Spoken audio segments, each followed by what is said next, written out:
สวัสดีค่ะกลับมาพบกันอีกครั้งนะคะในคลิปที่ 2ไม่ต้องแปลกใจไปว่าทำไมใส่ชุดเดิมเนื่องจากดิฉันอัดคลิปต่อจากคราวที่แล้วนั่นเองฮ่าการอัดคลิป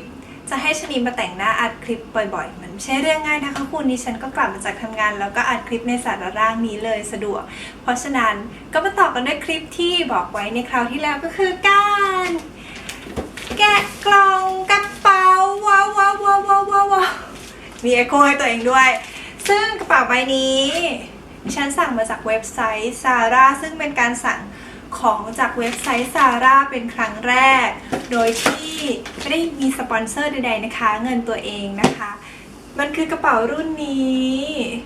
ในนี้เขาเขียนว่าเป้มินิผ้ากำมะหยี่ปักได้จริงๆมันควรจะมีภาษาอังกฤษแหละแต่ว่ามันเป็นเว็บไซต์ Zara ไทยชื่อมันก็เลยแบบแปลงงๆนิดนึงเนาะสืบเนื่องมาจากตัวแม่ของมันเรียกเพื่อนมาซาร่าใบแรกของดิฉันเรียกเพื่อนมาเป็นกระเป๋าผ้ามินิแบ็คแพคเหมือนเดิมอย่างที่ได้บอกไปว่าช่วงนี้เป็นกำลังอินกับมินิแบ็คแพคมากๆเลยมันก็เลยต้องมาถึงดูการแพ็คของเขาเหมาะช่วงหน้าฝนมากเลยคือแบบใส่ห่อพลาสติกมาอย่างดีและมีหูหิ้วด้วยมาแกะกันดีกว่ายังไม่ได้แกะเลยความตื่นเต้นมีความตื่นเต้นเบาๆทาดาอันนี้คิดว่าน่าจะสั่งไปสักประมาณเมื่อวันเสาร์หรือวันอาทิตย์นี่แหละค่ะแล้วก็ได้ของวันอังคารใช้เวลาส่งประมาณ 3-4 วันนะอันนี้ก็ได้มาพอดีขอขึ้นใกล้หน่อยสิ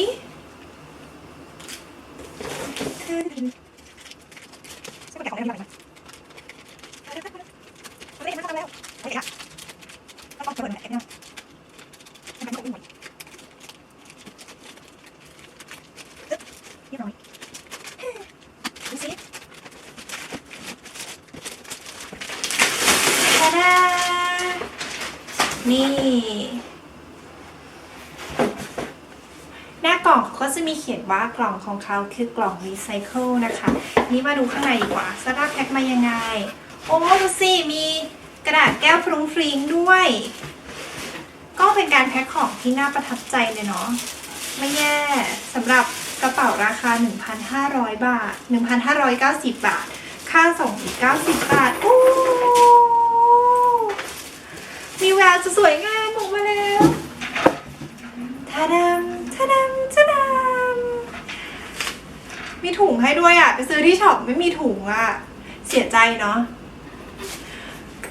น่ารัก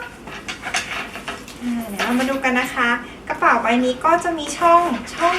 เดียวมีช่องเดียวเล็กกว่าใบเดิมนี่คือใบเดิมนะคะก็จริงๆก็ไซส์ใกล้เคียงกันเนาะเล็กกว่านิดนึงแต่ว่าเป็นผ้ากำมะหยี่นะแล้วก็มีปักลายดอกไม้ส่วนสายก็มีสองสายมีสายโซ่จริงๆใบเนี้ยเขาก็มีสายโซ่มาให้นะแต่ว่าแบบไม่ชอบมันหนักเลยไม่ได้ใส่มีช่องข้างในแล้วก็อันนี้ในข้อแม้เดิมคือเป็น cross body ละเป็น backpack ได้ฮัลโหลกลับมาใหม่สวัสดีค่ะเมื่อกี้แบตหมดแง่อัดคลิปทั้งทีไม่ได้ชาร์จแบตกล้องเอาไว้เนาะทีนี้เมื่อกี้ที่หายไปเนี่ยก็ไม่ได้หายไปเปล่าปรีๆนะคะก็ไปจัดการประกอบร่างมาแล้วเรียบร้อยให้มันกลายเป็นแบ็คแพ็คนี่แบบนี้ข้างหลังของเขาเนี่ยมันก็จะมีห่วงแบบนี้แล้วก็เอาสายหนังที่เขาให้มาซึ่งเป็นหนังพีวนะเป็นหนังเทียมซึ่งก็เป็นวัสดุแบบที่ดูไม่ค่อยจะทนทานเท่าไหร่แต่ก็รับได้ด้วยราคาสอดผ่านเข้าไปก็จะกลายเป็นแบ็คแพ็คท่าดาเดี๋ยวจะใส่ให้ดูฮึบนี่พอใส่เป็นแบ็คแพ็คแล้วมันก็จะประมาณนี้น่ารักเก๋ๆกรุงกริ้งเป็นแบบนี้เนาะทีนี้ใบเนี้ยมันเล็กกว่าใบเดิม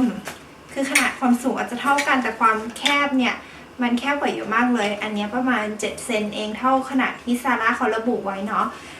ทีนี้มาดูกันว่าใบเดิมใส่ของในชีวิตประจำวันขนาดนี้ชึม ใบใหม่เล็กกว่าเดิมจะใส่ได้หรือเปล่าแต่ว่าด้วยความที่มันเล็กเนี่ยมันคงจะแบบเอาอันนี้แล้วก็ซึบเข้าไปไม่ได้จะหยิบใส่เข้าไปเนาะมาทีนี้ด้วยไม่รู้เพราะว่ามันยังใหม่หรือเปล่านะไอ้ตรงเนี้ยซิปมันก็ฝืนนิดนึงยังเปิดปิดยากอยู่ยกผลประโยชน์ให้จำเลยว่ายังใหม่อยู่ละกันมาดูกันใส่ของได้หมดหรือเปล่าเริ่มด้วยสิ่งแรก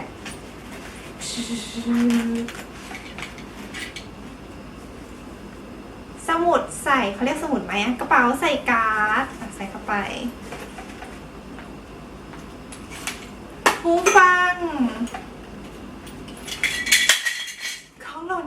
กระเป๋าตังค์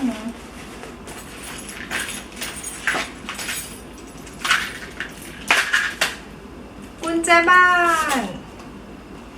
สมุดจดแป้งpower bank เมื่อกี้มีของที่หล่นไปนิดหน่อยนี่นะลูกอมแล้วก็ลิปสติก